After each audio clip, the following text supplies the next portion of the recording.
अस्सलामुअलैकुम। अमन ब्लॉक 81 पे आप लोगों को मुबारक हो। मैं अहमद राइन और जुम्मा मुबारक। आज बहुत खुशी की दिन है जुम्मा का, तो इसीलिए आप सभी भाइयों को जुम्मा मुबारक हो और आदाब।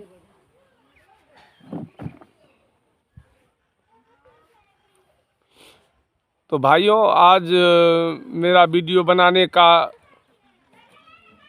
ये रीज़न है कि मैं किसी राजनीतिक दल से तो ताल्लुक़ रखता नहीं हूँ, लेकिन कभी कभी माहौल ऐसा देखता हूँ जो राजनीतिक से जुड़ा हुआ कुछ मेरे दिल में आता है, तो मैं कुछ कहना चाहता हूँ लोगों से और लोगों तक अपनी बात को मैं पहुँचाना चाहता हूँ। तो इसीलिए आपसे मुखातिब हूँ आज। सभी सुनने वाले भाइयों को अस्सलाम वालेकुम।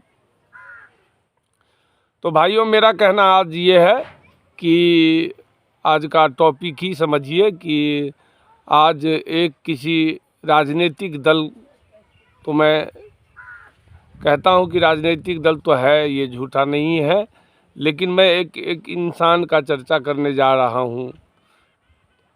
तो मैं चर्चा करने जा रहा हूँ भाइयों असदुद्दीन ओवैसी के बारे में। क्यों? तो लोग धरना बना लिए हुए हैं कि कहीं भी चुनाव होता है तो उसके बारे में कहता है कि वो बीजेपी का बी टीम है। लोगों में चर्चा मैं देखता हूँ। हालांकि मुझे ओवैसी से कोई लेना देना नहीं है, क्यों तो वो काफ़ी दूर है। हम बिहार के हैं और वो हैदराबाद के हैं, तो मुझे उससे कोई लेना देना नहीं है।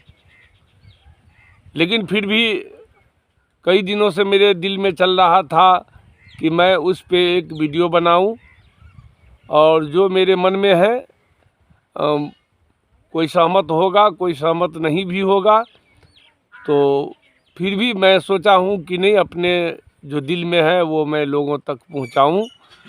और उसी टॉपिक में पे मैं आज बात करने जा रहा हूं।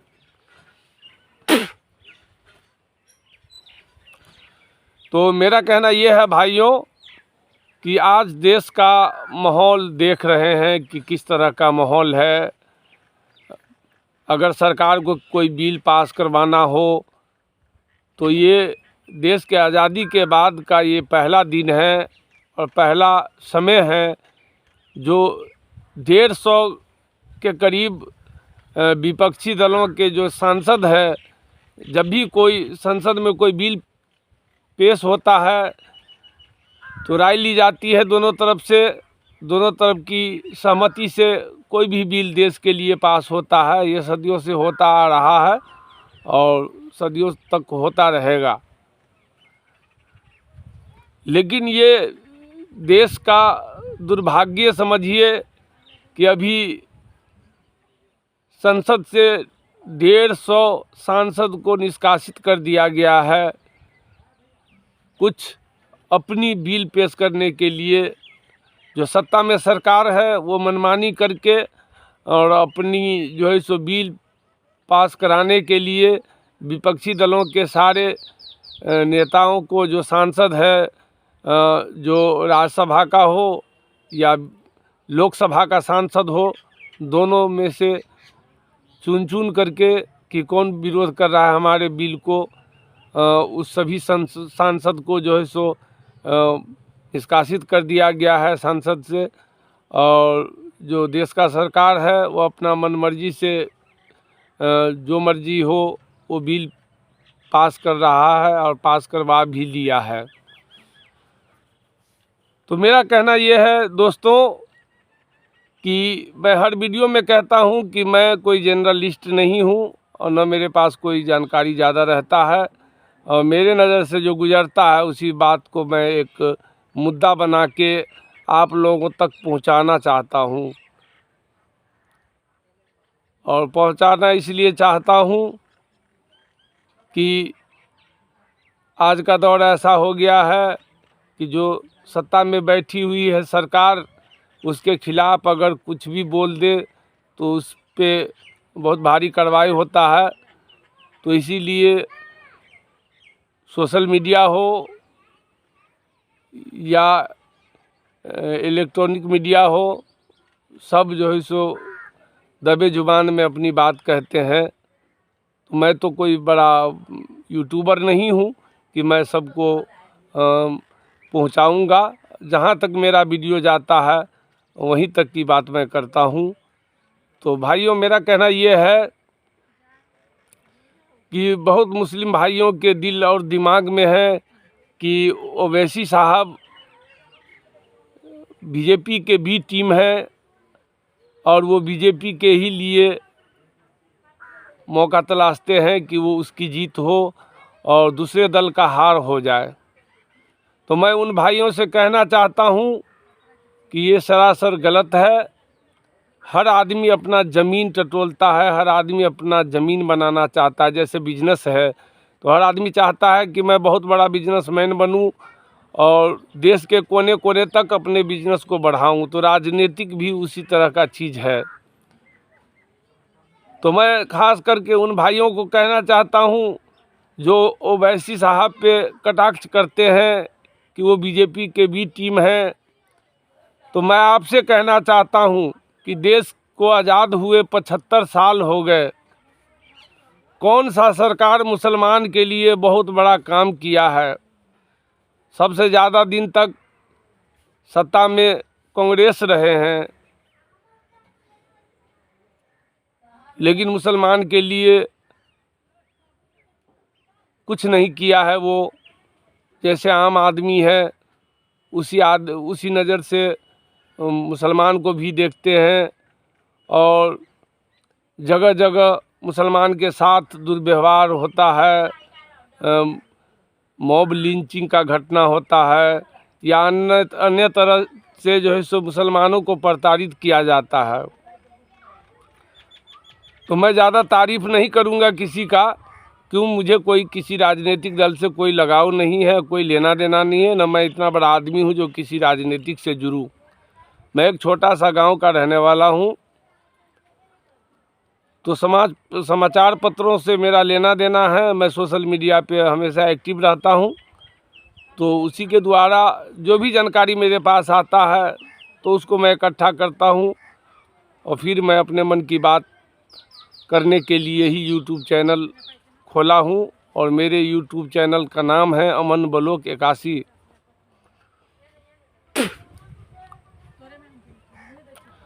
तो मैं कहना चाहता हूँ ये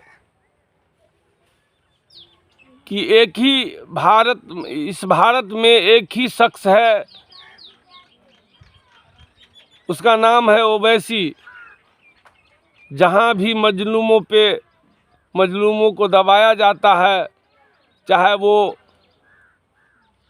दलित हो, महादलित हो या मुस्लिम हो, जहाँ भी उसके साथ दुर्व्यवहार होता है तो संसद में बोलने वाला एकलौता आदमी है ओवैसी। और हर मुद्दे पे बेबाकी से अपना जो है सो वो बयान देते हैं। और कुछ लोगों का कहना है कि वो ऐसा बात बोलता है फिर भी बीजेपी उसको कुछ नहीं कहता है, बीजेपी उस पर कोई कार्रवाई नहीं करती है। तो इसका मतलब है कि वो बीजेपी का बी टीम है। तो मैं आपको अपने जानकारी के अनुसार कहना चाहता हूँ कि वो साफ सुथरा नेता है और उनके पास पढ़ाई लिखाई बहुत मजबूत है और कानून के भी बहुत बड़े जानकार है और उनका दामन बिल्कुल साफ़ है। तो बिल्कुल दामन साफ़ है तो इसीलिए उस पर कार्रवाई नहीं होती है। और वो जो भी बात बोलते हैं वो संविधान के अनुरूप बोलते हैं, संविधान से हट के कुछ भी नहीं बोलते हैं। और कुछ लोगों का कहना है कि वो मुस्लिम का नेता है, तो ऐसा बिल्कुल नहीं है, वो मुस्लिम का नेता नहीं है।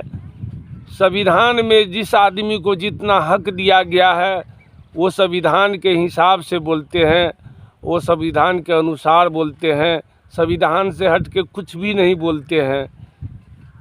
तो वो भाई जो कटाक्ष करते हैं कि ओवैसी मुस्लिम का नेता है या बीजेपी का बी टीम है, तो मैं उन भाइयों से कहना चाहता हूँ कि ऐसा बिल्कुल नहीं है।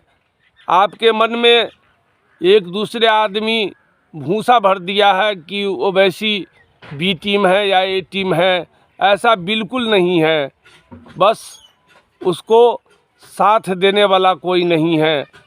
वो बिल्कुल संविधान पे चलने वाले लोग हैं और उसके अंदर बिल्कुल ही खोट नहीं है। आप उसके किए हुए काम को जानकारी लीजिए कि वो गरीब बच्चों के लिए क्या क्या चलाते हैं। स्कूल चलाते हैं, मेडिकल कॉलेज चलाते हैं, इंजीनियरिंग के कॉलेज चलाते हैं, हॉस्पिटल चलाते हैं जहां 2 रुपया में इलाज होता है मुकम्मल। ऐसा नेता आपको बी टीम लगता है। तो मेरा कहना ये है कि 75 साल से हमारी पूर्वजों ने जिनको भी वोट दिया है, चाहे वो कांग्रेस हो, चाहे वो क्षेत्रीय पार्टी हो, आरजेडी हो, या चाहे जनता दल यूनाइटेड हो, या भारतीय कम्युनिस्ट पार्टी हो, ये सब क्या किए हैं हमारे लिए? कुछ नहीं किए हैं। कितना आरक्षण है मेरा? चाहे वो पुलिस का बहाली हो, केवल 4% आरक्षण है मेरा बिहार में। 15 साल तक राजद का सरकार रहा, 1 पॉइंट नहीं बढ़ा सका। नीतीश कुमार का सरकार है, 1 पॉइंट नहीं बढ़ा सका वो मुसलमान के आरक्षण के लिए। तो जो 75 साल से आपका वोट लेके, अनमोल वोट आपका ले करके, और आपके लिए, आपके भविष्य के लिए, आपके परिवार के लिए, आपके बच्चों के लिए जो कुछ नहीं कर सका, हम उन्हीं का गुणगान करते हैं। और ओवैसी साहब तो हमारे यहाँ लड़ते भी नहीं हैं, न हमने कभी उसको वोट दिया है, न उसका कैंडिडेट हमारे पास कभी खड़ा हुआ है। मैं ये नहीं कहूँगा कि आप वोट उसको दीजिए या इसको दीजिए, वो आपके मन की बात है। आप वोट जिसको चाहें वो दें, उसके लिए कोई दिक्कत नहीं है। वोट आपको जो पसंद होता है उसी को दीजिए। मैं किसी राजनीतिक दल से रिलेटिव नहीं हूँ कि मैं कहूँगा उसको वोट दीजिए, लेकिन प्लीज़ उनका बुराई मत कीजिए। वो जिंदा दिल है, जिंदा दिल शेर है। वो कुछ लोगों को तो शेर बनाया जाता है लोगों के द्वारा, जैसे योगी है, उसको सारे आरएसएस वाले, बीजेपी वाले शेर बनाए हुए हैं। मोदी जी है, उसको सारे संगठन मिलके शेर बनाए हुए हैं, तब वो शेर है। उसके पास अपना औकात नहीं है कि वो शेर बन के दिखाए। और ओवैसी साहब पैदाइशी शेर है। ओवैसी साहब उन धरती से आते हैं जहाँ कभी मुसलमानों का नवाबी चलता था, और नवाब भी थे वहाँ के उस मीर उस्मान अली। उस मिट्टी से आते हैं वो। उनके पास जिगर है, उनके पास शक्ति है, उनके पास पढ़ाई लिखाई है, अकल है, तब जाके जो है सो वो शेर कहलाते हैं।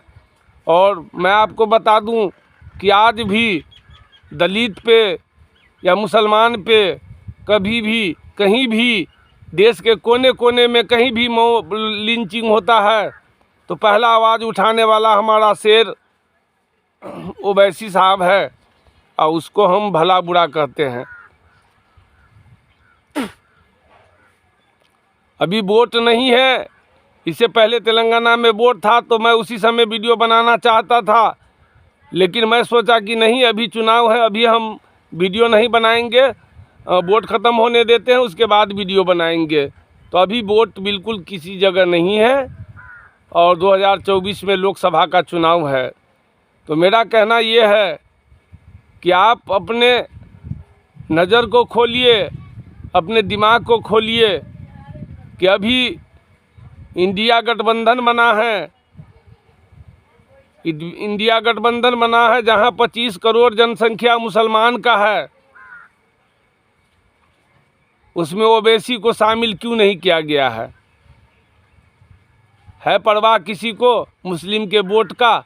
वो सोचता है यूं ही मुस्लिम तो दबा कुचला है, मुस्लिम तो यूं ही वोट दे देता है हमको, तो हम मुस्लिम के लिए क्यों मरे, हम मुस्लिम के लिए कोई बात क्यों करें।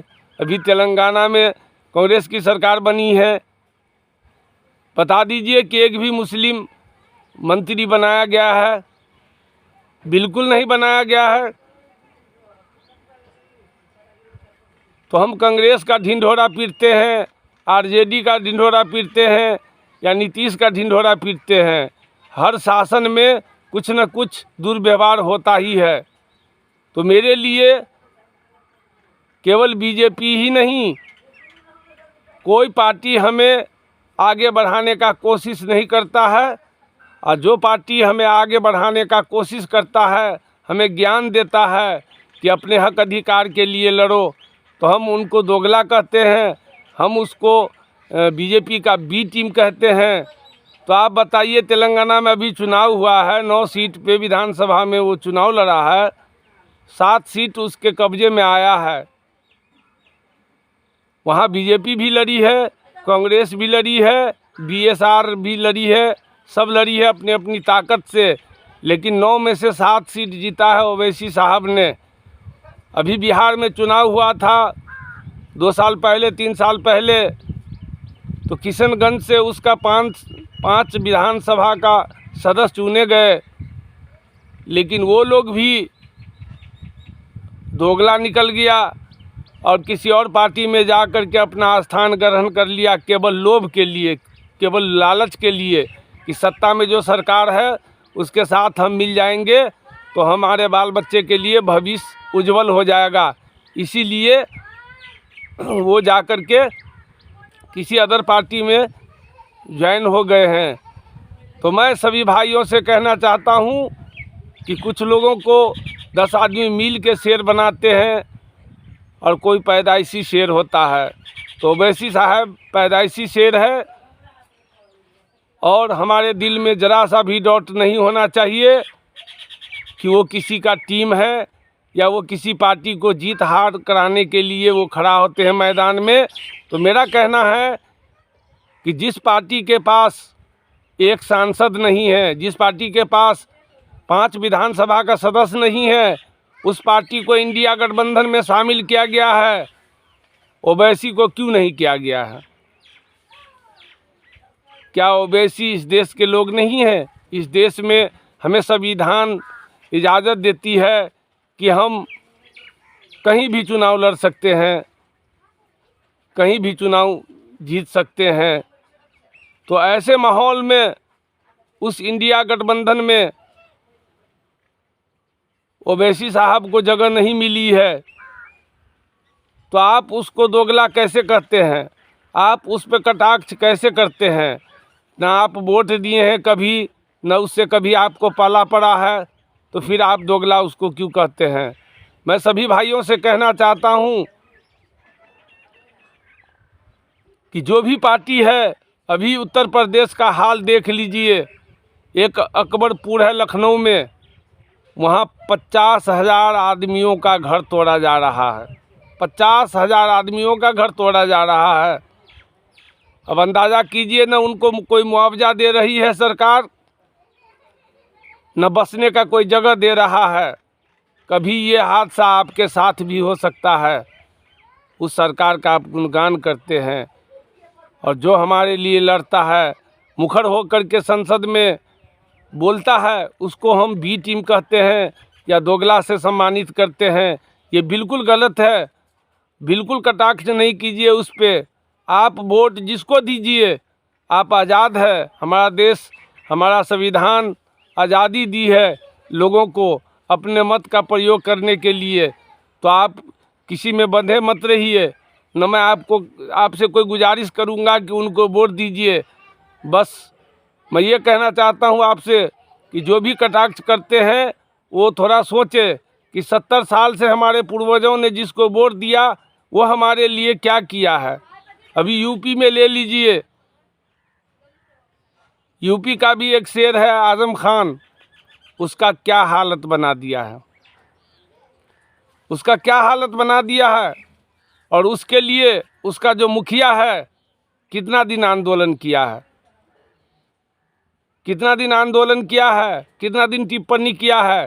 हर नेता डरता है कि अगर हम मुसलमान को साथ देंगे तो हमारा हिंदू का वोट भटक जाएगा, इसीलिए मुसलमान को गफलत में रखते हैं और मुसलमान का वोट लेना चाहते हैं केवल, और मुसलमान को दुरुपयोग करना चाहते हैं।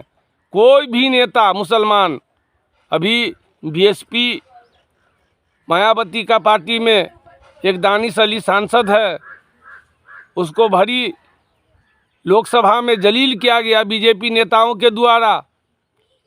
मायावती क्या किया उसके लिए? कुछ नहीं किया। वो अपने किस्मत भाग से जीता, लेकिन उसके लिए मायावती कुछ नहीं किया। जो दलित वंचितों का पार्टी कहा जाता है वो साल में एक बार बोलता है,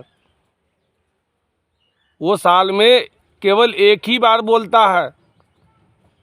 दानिश अली के लिए क्या किया? वो कुछ नहीं किया।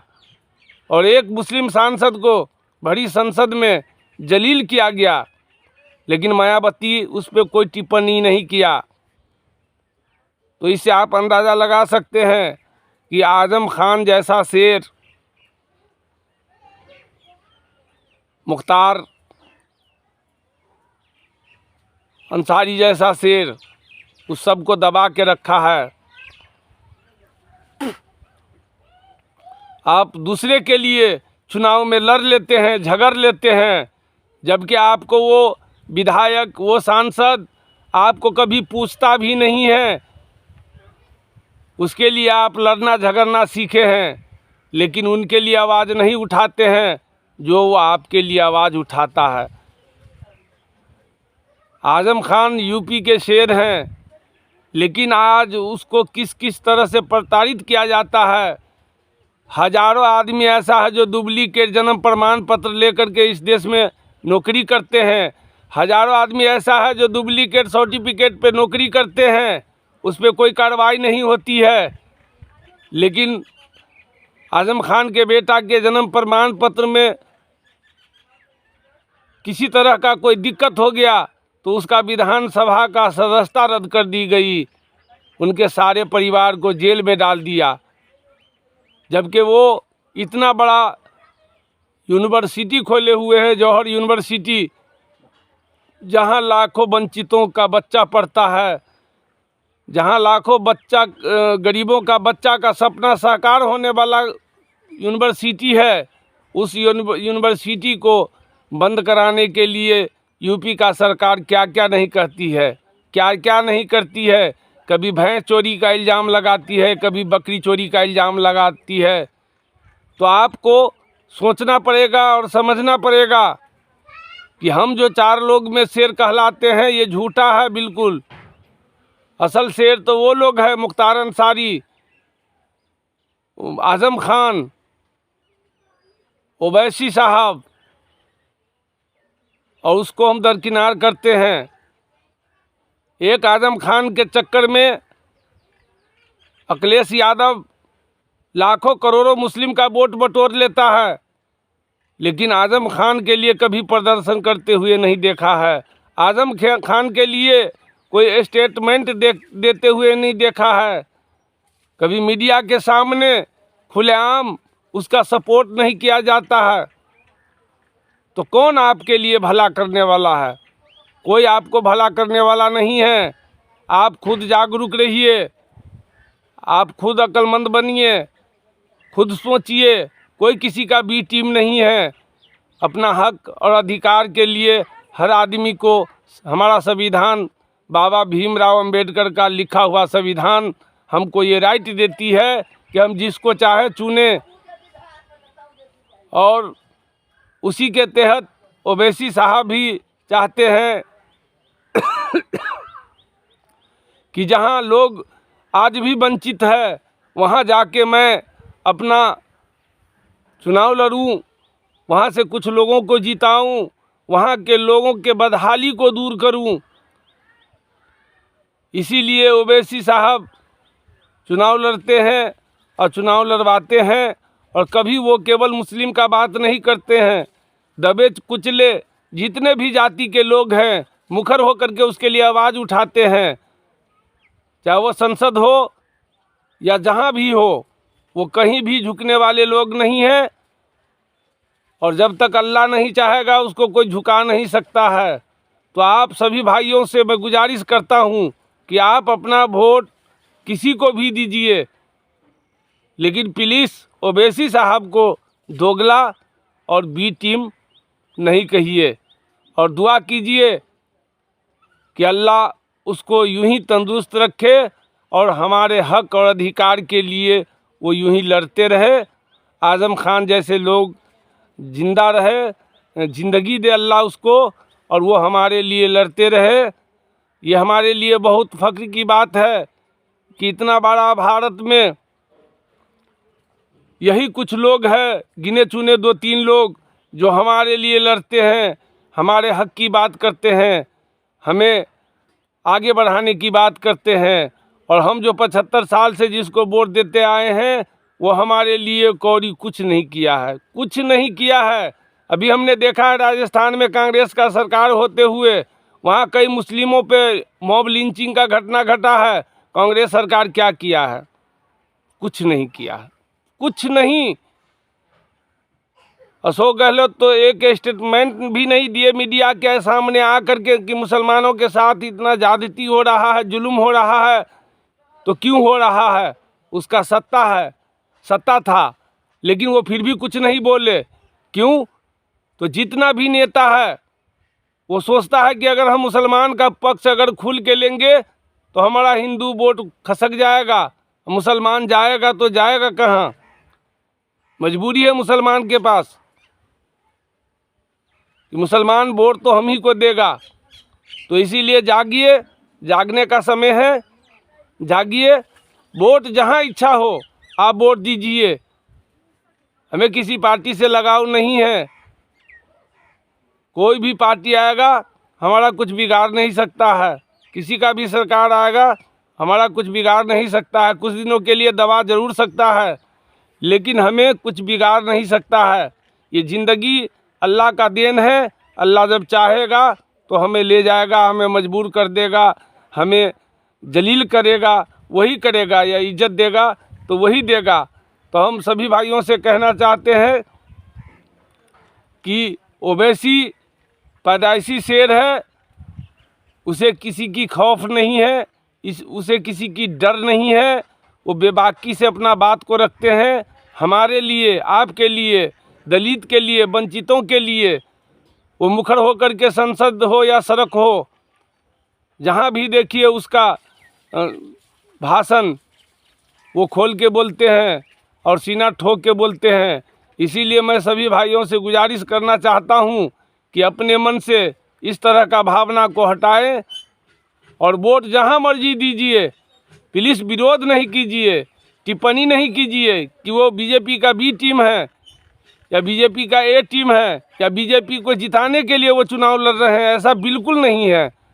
हर आदमी चाहता है कि मेरा ज़्यादा से ज़्यादा विधायक हो, ज़्यादा से ज़्यादा राज करूं, और वही बात ओवैसी के अंदर में है कि जहाँ के लोग कुचले गए हैं, वंचित है पढ़ाई लिखाई से, स्वास्थ्य से, वहाँ जाके हम चुनाव लड़े, वहाँ हमारे विधायक हो, वहाँ के लोगों को हम अच्छी फैसिलिटी दें और वहाँ के लोगों को हम दिखाएं कि हमारी पार्टी जो कहती है वो करती है, सिर्फ झूठी वादे नहीं करते हैं। तो इसीलिए वो चुनाव लड़ रहे हैं जगह जगह पे। महाराष्ट्र में भी एक लोकसभा का सांसद है जलील साहब, इम्तियाज़ जलील साहब। देखिए उसका रुतबा, उसका काम करने का अंदाज। तो इसीलिए भाइयों आप लोगों से गुजारिश है, आप लोगों से रिक्वेस्ट है दोस्तों कि इस तरह की टिप्पणी से दूर रहें। और ओवैसी साहब क्या है पूरी दुनिया जानती है कि ओवैसी क्या है। हमें और आपको ये कहने से न वो बदनाम हो जाएगा, न उसको कोई तरह का परेशानी होगी। पूरी दुनिया जानती है कि ओवैसी साहब कौन है, उसका रुतबा क्या है, उसका भाषण कैसा है, कैसे वो लोगों के लिए लड़ते हैं, हर जाति के लिए लड़ते हैं। वो केवल मुसलमान के लिए नहीं लड़ते हैं, हर जाति के लिए लड़ते हैं। तो इसीलिए दुआ कीजिए कि अल्लाह उसको सलामत रखे, आज़म खान को भी सलामत रखे, मुख्तार अंसारी को भी सलामत रखे और हर बला से दूर रखे अल्लाह उसको। और जितने भी उन लोगों पे कार्रवाई की गई है, अल्लाह से ये गुजारिश है कि अल्लाह उस कार्रवाई को दूर करे, वो स्वच्छ हो, वो सेहतमंद रहे और उन पे जितने भी क्लेम लगाए गए हैं वो झूठा साबित हो और हमारी रहनुमाई करे।